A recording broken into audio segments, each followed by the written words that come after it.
Morning, everybody. Welcome to the Personnel Board meeting of July 16th. I'd like to start the meeting with the Pledge of Allegiance. Pledge of Allegiance to the flag of the United States of America and to the republic for which it stands, one nation, under God, indivisible, with liberty and justice for all.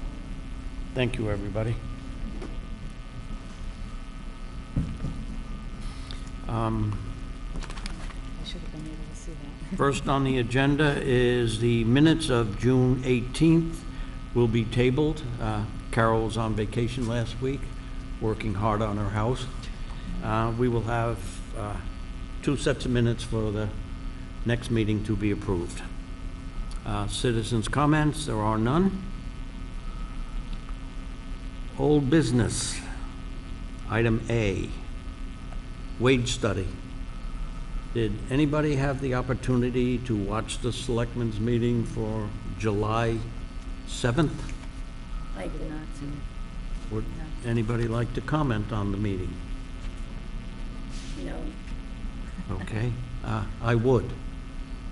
I watched the meeting. I had planned on attending, but that was the night my wife fell and hurt herself, so I took care of her first. I watched the meeting. Michelle gave me the disc, so I was able to watch it. I was extremely disappointed. I thought basically the selectmen trashed the study and said that it was flawed, which it is not. The numbers are the numbers, and the numbers are real, and they're accurate. What they basically did with the study is they said it was not a priority to deal with the wage study at this time, and they're going to address the wage study in another month. I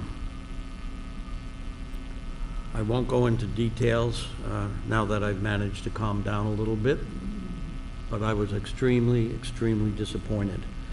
I was also disappointed that we weren't even invited to discuss it at that meeting. I voiced my opinion to the administrator, and I have also asked that next time there is a meeting to discuss the wage study, I would like to be there. And Rose, if you'd like to be there, or any of the other members would like to be there. They want to seek more information from neighboring towns. I can understand that. We did reach out to Oxford, Webster, and Charlton, but there was no response. Good morning. Good morning. I'll back up just a minute. I just told the board that I was disappointed in the reaction of the wage study by the Board of Selectmen, that they did not consider the wage study a priority at this time. I did ask the town administrator to let me know when they are going to meet and discuss it again, because I would like to be there, and if any of the other board members would like to be there to discuss it with me, you're certainly more than welcome. And the plan is to discuss it in a month? In a month, yep. In a month, and we'll just have to see what happens. But in general, I was pretty disappointed by the reaction of the entire board on what I thought was a very valid study. Took a lot of work, a lot of effort on everybody's part to put that together. I still want to thank Nichols College for their support in helping us put together that study, and I certainly want to thank Rachel McDonald for what I thought she did a very good job. The wage study was approached a little bit different than wage studies we've had in the past, because this wage study included towns that were very similar in population, similar in budget size, similar in income. So there was a bunch of criteria that we compared that were equal or in similarity to the town of Dudley, where other towns either have much, much more money, a much larger population. So I consider that kind of comparing apples and oranges, where I thought our study tried to compare apples and apples. We will move forward with this at some time. The information we did receive from the Massachusetts Municipal Personnel Association, so the numbers are completely valid. If you look at the study today, it would have to be updated because we just had a brand-new budget. We had salary increases and COLAs, so the wage study would have to be updated. Have you heard any comments from the employees? I have, yes. I have told them that we will still pursue the wage study. And that was pretty much my own comments. They have their own feelings, and I think just about everybody in Town Hall watched that meeting, at least from what I'm told. But that's pretty much the update on the wage study.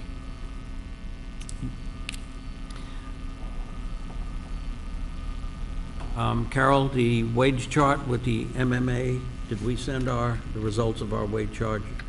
Not yet. I'll be working on that this Thursday. Okay, so you work on that so that we continually, each year we'll update the MMA so that we always stay current. We don't have to play catch-up. Right.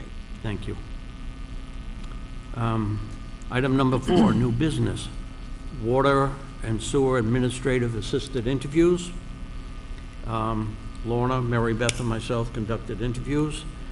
Water Department met the following day and are in the process of getting back to Mr. Reuter on their final candidate and who that decision was. The individual will have to definitely pass the Corey test and definitely pass a physical. Once that is done, then I believe the process can then move forward to confirming their choice. You want to add anything to that, John? No, that's correct, Mr. Chairman. We'll just, as soon as the query is complete and which I believe it is, and the pre-employment physical is complete, the candidate will be offered the job. She can resign from the position she's currently holding and move on to the new one, and then we'll talk about posting the vacancy. Yep. That is the actual way the process should be conducted. That they screen and they have a candidate. The candidate has to meet all criteria, including the physical and Corey check. Then they're offered the job. They're not offered the job first. They have to pass the criteria, then they become completely eligible for the position, and then they're offered the job. Is the hope that the person will be in the position for the billing that's coming up? Yes. Okay. Yeah, I don't see any issue with that. We'll meet that deadline, I think, without a problem. Yeah. No, Where we had all in-house candidates, wouldn't they have already had the Corey and the physical? One would think. Yes, one would think. I went through the folder of the candidate, and I did not see certain criteria in that Okay. folder, so it had to be reconfirmed. And same thing with the Corey check. Yes, everybody gets a Corey check, but a Corey check could be 10 years old. And now we need an update on the Sure. Corey check to make sure everybody is still valid. So, this is an aside, so should we be looking into those folders to make sure that everybody is current with that? Is that necessary?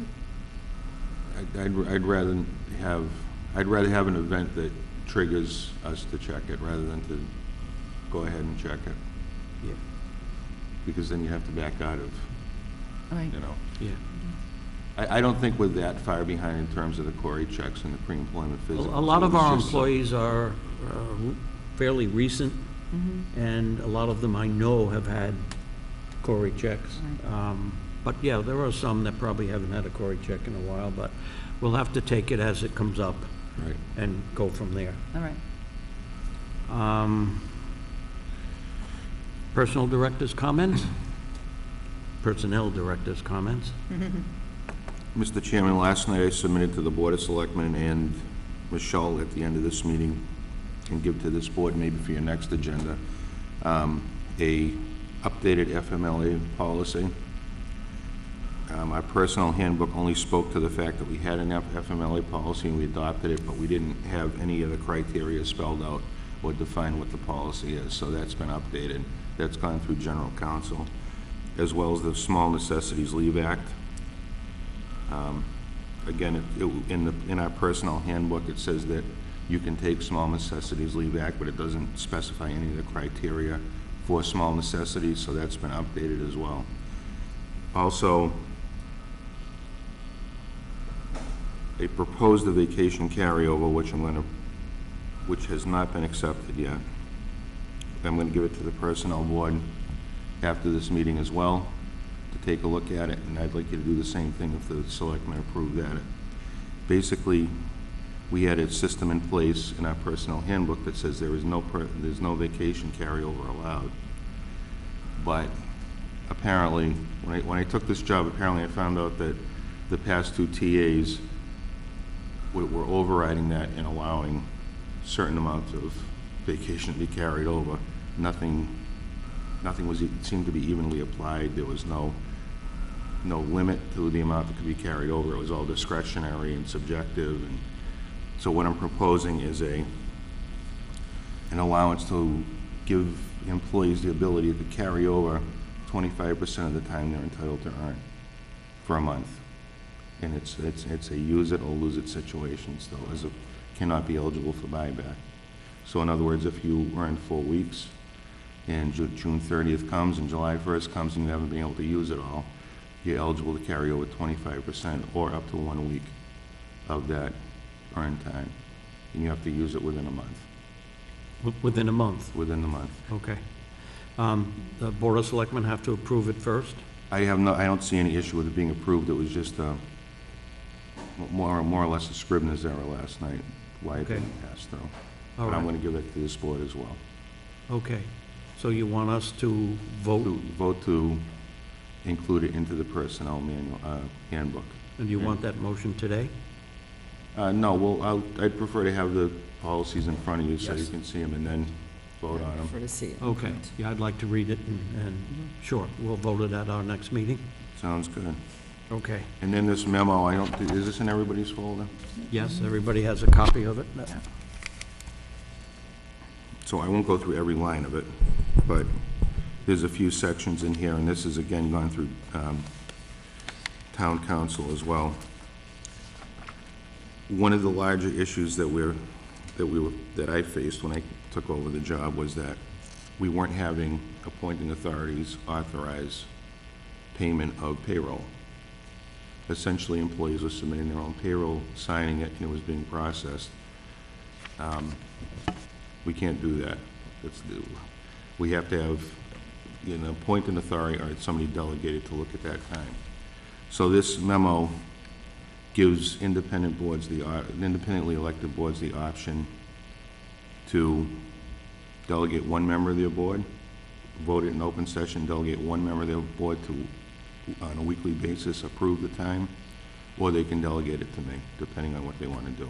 Or they can leave it alone, but in that case, every member of that board every week has to sign it. And the same would apply for vacation and so forth. There's also a provision in here for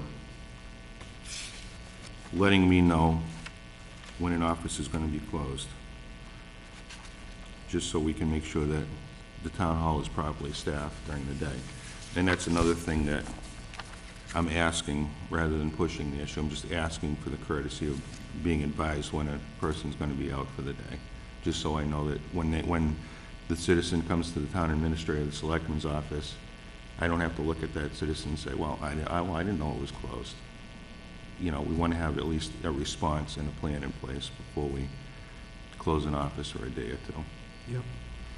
Yep. I support what's in this memo. I think especially the section where employees have to have approval from a supervisor or a delegated person to sign their timesheets. I have told Carol that I will sign her timesheet either Thursday or Friday. Carol has always been good to tell me when she's on vacation or when the office might be closed, and I think that's something the administrator needs to know, because taxpayers come to an office and then the blind is down, and then it's said, we'll be out on vacation for the next week. I would like to have the board approve and authorize the town administrator in my absence to okay Carol's timesheet. If somebody would make that motion. I'll make that motion that the town administrator have that authority if you are not available. Is there a second? Second. All in favor? Aye. Aye. Vote was unanimous. That's extremely important, and it was also pointed out that it is absolutely necessary, as pointed out by legal counsel. Correct. Can are you going to go further explain this? Because I have a question There's a few more on number points. 3. Sure. I understand the necessity of that, but I also see, and of course it's not, this is going out to all department heads, and of course it has nothing to do with us, so maybe I just shouldn't even ask that. In situations such as you're asking administrators or town, not administrators, but heads of committees, and to sort of have an idea of the number of hours, budgeted hours that somebody is going to be working. And I guess my question is, town emergencies, which might come into play if you had a prolonged town emergency, you can't budget into that if you have a severe, which doesn't affect us, but severe winters, and it might affect things. How do you see this language working for you in it? So this would have no impact on well, even if you run out of overtime, there are other remedies. For example, the highway has permission to overspend their budget, and then it's made up the following year. If they ran out of overtime, police department can move money around, fire department, we can find ways but the crux of these several paragraphs is simply, it's not up to the employee to set his or her own hours. If the employee works 8 to 4, and they come in at 7:30 and they leave at 6, they still only get 8 hours of pay. It's not arbitrary or whatever they put in for, they get. There's a certain amount of weekly pay that's allotted and budgeted, and that's the way it has to go. If there's a supervisor or a department head that authorizes overtime, there's a process for that, and that's not an issue. But it's not up to employees to decide when, where, how, and how much. No, I appreciate that aspect. So you are looking for at least some sort of a guidance as to how many hours that people will be working so that can be budgeted appropriately. Right, and for the most part, it is budgeted appropriately. And we want to make sure it's paid appropriately, too. Mm-hmm. I remember, everybody, most people at some point have, I had a swipe card or a time card or whatever the case may be. And I remember when I worked for the Sheriff's Department, I worked 7 to 3. I was expected to be there at 7:15, and I left at 3. If I was there at 6:20, I didn't get paid from 6:20 Understood. till 3. Or if I left at 3:15, I didn't get that extra 15 minutes. It was the time that I was expected to be there and scheduled to work that I'm paid for, unless I was authorized to work the overtime. Okay, thank you. That, along those lines is individuals are not going to be paid punch to punch. They're going to be paid according to their scheduled hours. Correct. And that's perfectly reasonable, because if somebody is going to come in and they come in 15 minutes before their starting time, in my opinion, that's actually expected. Because if you're supposed to be work at 7, that means on the job and working at 7.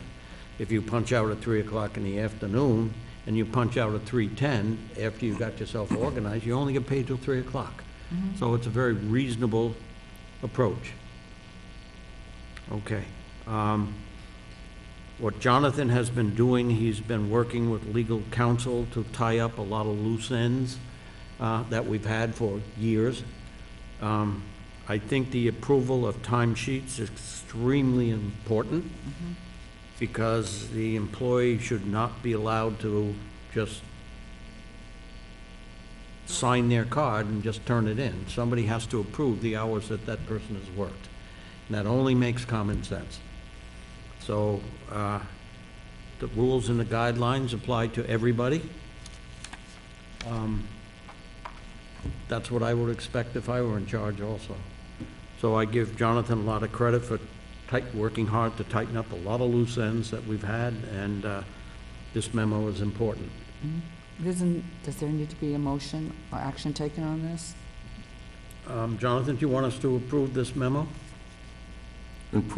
Sure, if you want to vote to endorse it or approve it, that'd be fine, and I'd appreciate I that. will make that motion. I don't see why. I will make that motion to endorse it and approve it.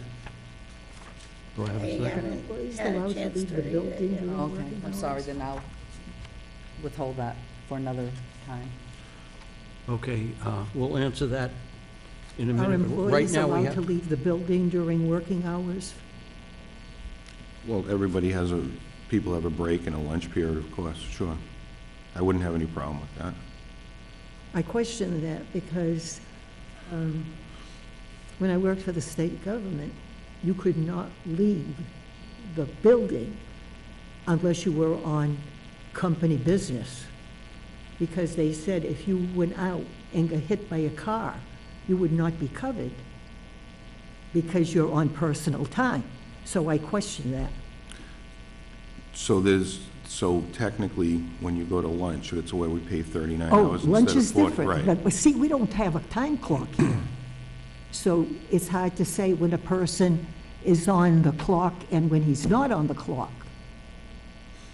I mean, like you said, people come in at 7:15, they leave at, 10 after 3. Nobody really knows.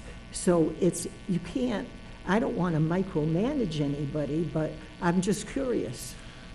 So soon, there'll be another memo that comes to this board that will better define the core hours of the town hall, and it will define when breaks are expected, the period during the morning when you're expected, or when you would normally be on your break, the lunch period that would be expected, and it will further define what if a person's out of the building during those periods of time, it would be expected.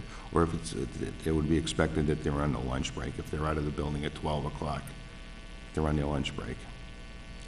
If, for example, the assessor goes out when they're doing a fire inspection, and she's in the fire vehicle, and she's with the fire chief or the fire inspector doing that inspection, she's on company business. So I think there are ways to delineate what's appropriate and what isn't, depending on your job. But I take your meaning. That answer your question? Okay. I'd like to go back to the motion. I've withdrawn it because people have not everybody has read it all. Mr. Chairman, are there any questions on the fifth one that I can answer? I don't have any. This speaks directly to multiple office holding. For example, our animal control officer is also a paramedic, and I'm going to meet with her shortly, and there's a certain disclosure that she has to sign. There are certain multi-roles that have conflicts, and in some cases they have to sign a disclosure saying that they are working in this capacity as well, for several reasons. In her case, it's because she's a paramedic, hourly employee, and she's also a salaried animal control officer, and we would run into a situation where, with those two roles, because the town of Dudley pays her as opposed to the fire department or my office directly, that we would run into a situation where she could actually be eligible to overtime.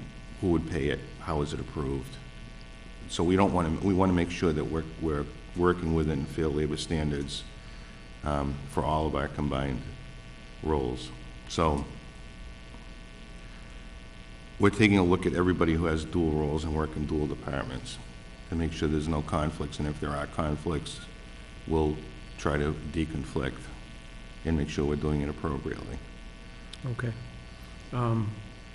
We have Carol, who is our clerk and works for us on Thursdays. She also works for Conservation, she works for Planning Board, she works for the Library, and she works for Council on Aging.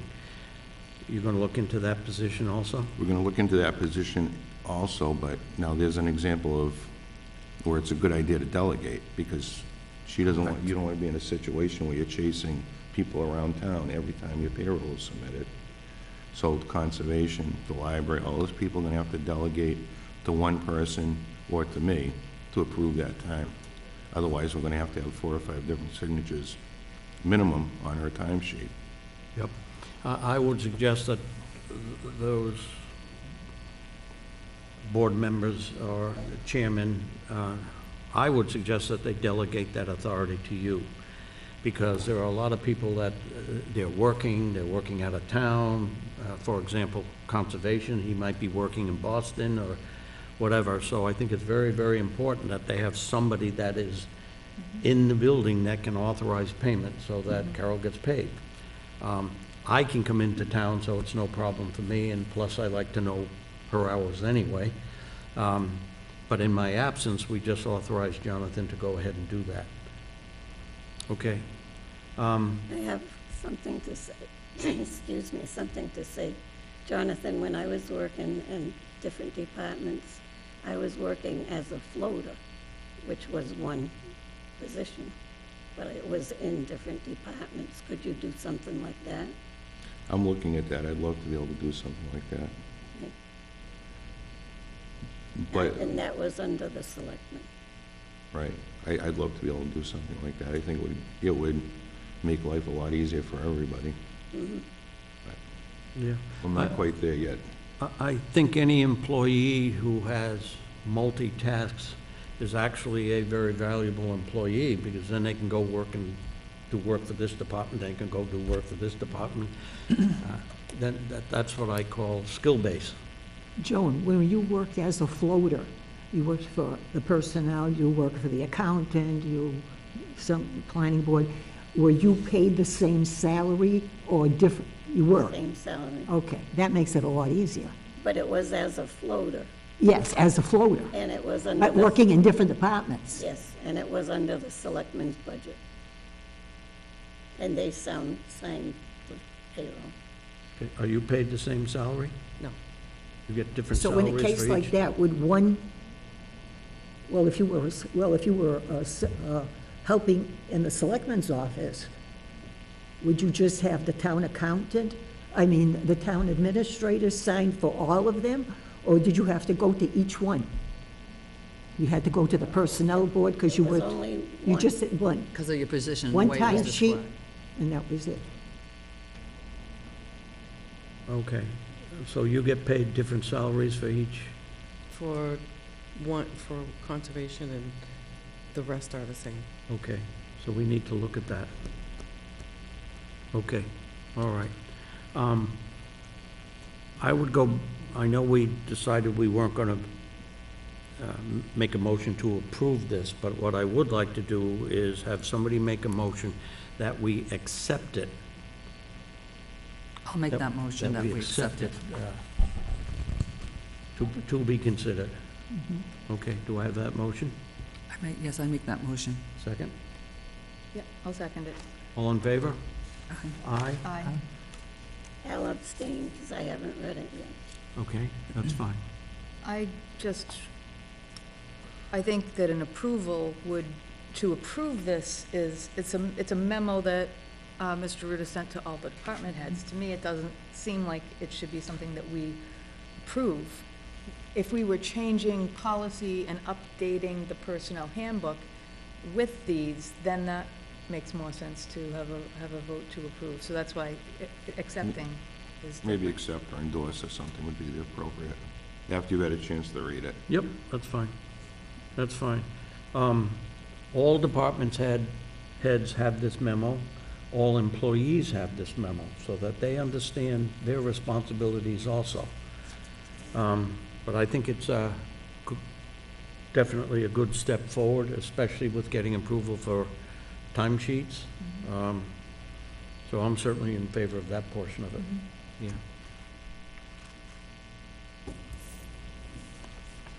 Okay, any comments from the board members? No, not for me. Carol, any comments? Jonathan, anything else? Okay, our next meeting will be August 20th at 9 o'clock in this room, and I'll accept a motion to adjourn. Make a motion to adjourn the meeting. Second. All in favor? Aye. Aye. Thank you very much.